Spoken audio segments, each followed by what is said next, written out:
Hey guys, welcome back to the Unknown Hobo. As always, I'm your forever confused host. I forgot my name for a second, Marlon. And today we're talking about the third stage of grief, which is bargaining. Now, if you haven't watched the last two stages, which is denial and anger, I do recommend watching those.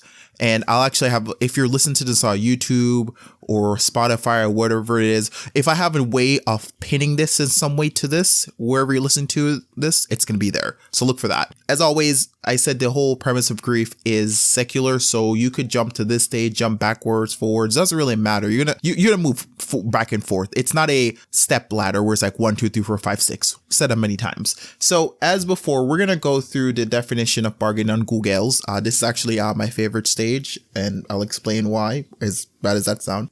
So the general definition of bargaining, which is what you expect, is negotiating the terms of a condition of a transaction, or putting up with something after negotiating with it, but getting a little or nothing in return. There's a bunch of things. One of the last ones, like being prepared for or expecting. At the end of the day, when it comes to loss or whatever it is, bargaining can be considered one of the, when you're finally starting the process of understanding the situation you're in.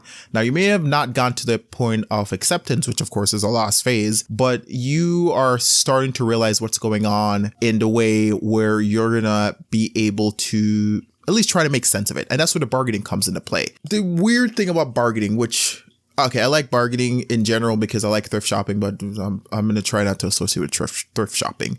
So the weird thing about bargaining is you're bargaining with yourself in most of the time. Or if it's like same thing, last example of job, you might be bargaining with someone at your job, like, oh, that person got a promotion, and you try to bargain with them or whatever it is. Don't do that.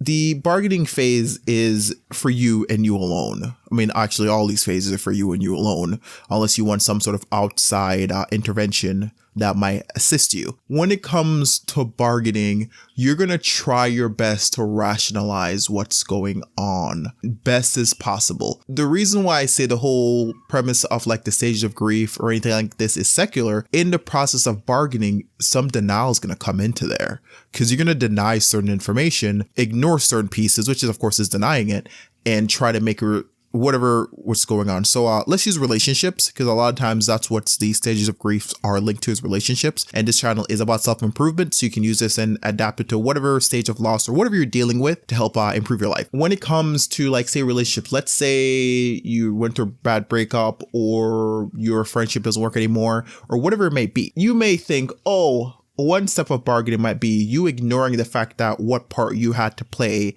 in the ending of that friendship, relationship, or whatever it may be. As I said, it could even be work.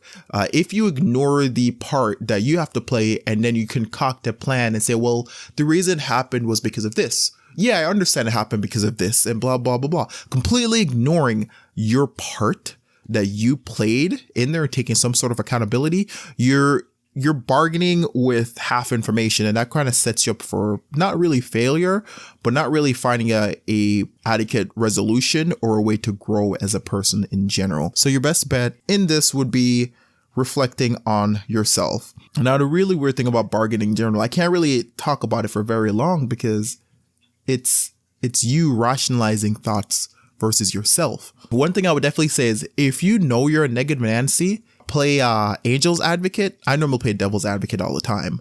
I try to stay very neutral, even though people might consider me a negative Nancy, but I try to stay as neutral as possible. But I would say try to be as honest about a contradictory argument. So let's say it's for work and you think you got passed for a promotion and you start looking at reasons why you should have gotten a promotion. You start bargaining in your head with like, hey, this only happened because I didn't do this, or this only happened because this person did this, whatever it is. Just ask yourself how you could have improved. That's all you can really do, because time travel doesn't exist yet. And if it does exist and we're all in some weird time paradox, time travel doesn't exist yet, but you just need to sit down and reflect on what you did and how you can adjust things. Because unfortunately, you can affect a lot of things outside of your power. Some stuff you might feel like is out of control, but it's just like, it's really up to you. I can't really talk much about bargaining in general. I'm very sorry. This isn't going to be the greatest episode. What I would say, if you guys don't mind, wherever you are listening to this, comment or just go to my YouTube and comment below this and let me know something that you're fighting or bargaining against. And that'll make me a little bit better. I'll do some follow-ups on this and I'll actually try to respond to every single comment below about what you guys are doing and what might help assist you. I think that'll be a little bit better in this. So this specific one, because this is a start of you starting to accept what's going on, let me know what's going on.